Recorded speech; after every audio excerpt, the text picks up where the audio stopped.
That's a weird. I might have hit record a little late on that intro, but you know what? We'll just That's okay. It's a weird sound out in the world. I don't know what yeah, it it's is. just less noise, less whatever, less I don't know. Microsoft's back in court today, but a bunch of documents got posted yesterday. Yep. Surprising few people. Microsoft looked at buying a bunch of companies, or gaming companies, I should say. I mean, that's Yeah. Yeah. There's a bunch of stuff. It's interesting. I don't know. This whole thing is fascinating. I mean, whatever happens, we've learned so much mm-hmm. about this business, and the way they do things. But again, I would say substantively nothing has changed as far as whether this should or should not allowed to be happen. I will Right. say one of the more damning things about it is that the FTC has done everything it can to eliminate Nintendo from any conversation about the Mm-hmm. console market. And one of the ways they try to prove that they don't, shouldn't be in there is that Microsoft would have to change the graphical assets of Call of Duty if they ported it to that console. And it's like, well, right. And Mm. it's like, and that means it's like a new version of the game. And it's like, no, that's not what that means. It just No. means they have to have different graphics. That's probably true on all the platforms. Because, of course, if they include Sony or Nintendo, it makes Microsoft look worse. Mm-hmm. Right. You can make it look like a 2-horse race and be like, it's fine. But it's not. It's a 3-horse race. And they're a distant number 3. Mm-hmm. I think that's relevant. Yeah. I mean, it's all. What we really need to happen next is Microsoft to go to court over Azure. That would be the next big black hole that should be unveiled about what's going on over there. For taking requests. Yeah. I mean, Azure is also a distant number 2, depending on how you measure these things, right? I mean, but I Yeah. guess Google is the Xbox of that market. I don't know. Mm. Yeah. Kind of. Who's taking the stand today? Jim Ryan's doing a video deposition or whatever, so I don't think Can't be bothered to show up in person. Nice. Yeah. Yeah, why would he do that? That's kind of the big one. Then there's some other economic experts, but Sacha Nadella is not today. I think he's Okay. Wednesday. Yeah. Yeah, he'll bore them to tears. You don't want to bring him on too early. How many This times is, do you think he'll mention AI? Everyone was always so eager to see Bill Gates, back in the day. There'd be some CES keynote or whatever it was. All these people, these eager geeks sitting outside, waiting. And I was like, once this guy starts droning on in his little nasal whine, Oh God, you're Jesus! going to wonder what the excitement was.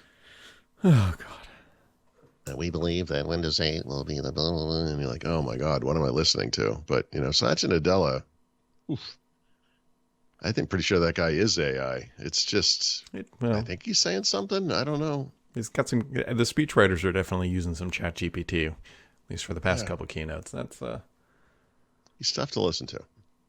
Yeah, so one of the emails that came out yesterday that was released was actually Microsoft making a serious effort to buy Sega. There was an email copied. I love their emails because it's sent to Amy Hood, who would finance it, and then Satya's up there, and then there's like 6,000 people on the CC, and it's basically asking for approval to go buy Sega, and it obviously didn't work out. We'll maybe never know why, but What was the rationale for buying Sega? What are the big assets there? Sonic. Okay, I was going to say, eliminating the nostalgic ones, what are the assets there? You can say that about a lot about Activision too, maybe. But yeah. Well, but they still, Activision often is responsible for a couple of the best-selling game of any given year. I mean, and, they acquired King at some point, and King is big in mobile. Sega IP. Let's see. Does it say what they... Oh, good. Oh, good. This is... I don't know if there's any easy way to show this. Okay. Because for whatever reason, because I'm a masochist, I still have Bing as the default search on this thing. So I searched Sega IP, and there's a giant, and I mean giant, open thing. It says, take AI co-powered to the web on the go. Put this on your phone. And it is send link, snooze, do not show, and it is 50% of the page. It's like it popped out of the little star that's in the nav bar. Well, I mean, Here, maybe I can do it this way. Maybe, hold on. Does this work? if you sort Sega's game franchises by release of first game. Can you see this? Yeah, it's not. Yeah, no, it's this. Welcome to Microsoft Edge, dude. Yeah, like this is what it. What? Your problem isn't you're using Bing. Your problem is using Edge and Bing.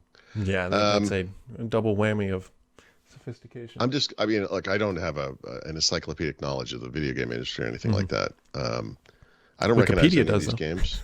Yeah. Bayonetta sounds, that was released in 2009. Angry Birds, well, they acquired Rovio, I guess.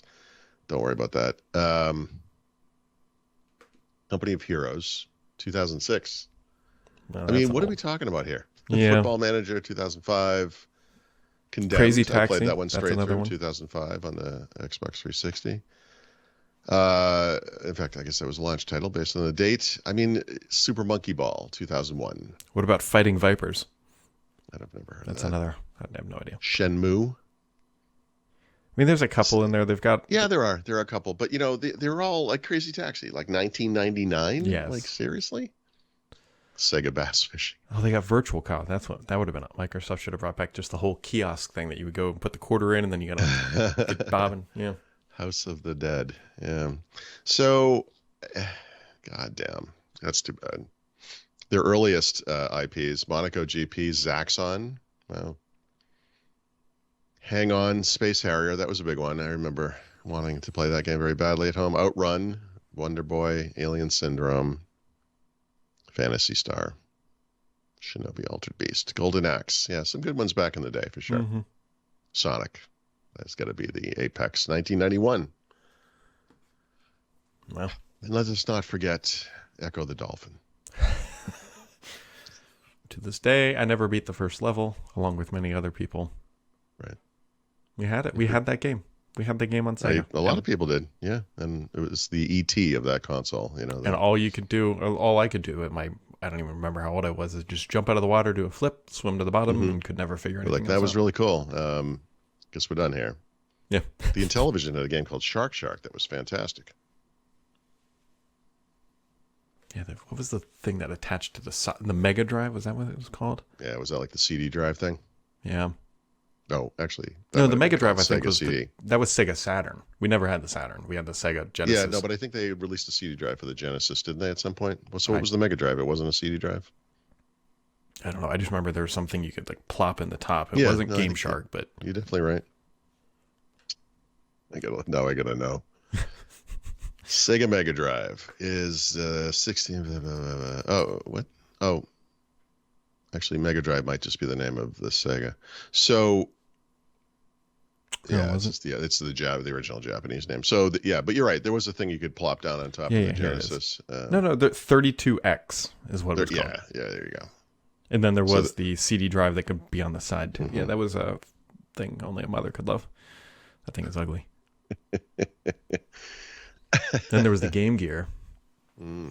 Yeah, I like that stuff. There was when I was on my honeymoon, I bought before I went on my honeymoon, I bought an Atari Lynx so I could play on the plane. Oh my gosh! And I've only very recently learned that the Atari Lynx was based on the same MOS technology 6502 processor as the original Atari VCS. Every Atari console ever made, all the Atari 8-bit stuff, Timex. No, that was the 80. All the Commodore 8-bit computers, and also, by the way, the Nintendo NES, the original, the Famicom, the original one was also based on that same. It's got to be like the most popular microprocessor of the 1980s. Yeah. Yeah, I was always intrigued by mobile, game machines. Like I always liked the PSP and then the PS Vita when they finally got the thumbsticks right. All that stuff, Game Boys, et cetera, et cetera. A lot of good stuff in there. DS. I never had any of those. I was neglected as a child. Yeah, I only had those because of my kids. Mostly my kid. I got my son, pretty much. No, and then the closest mobile gaming thing I can ever remember.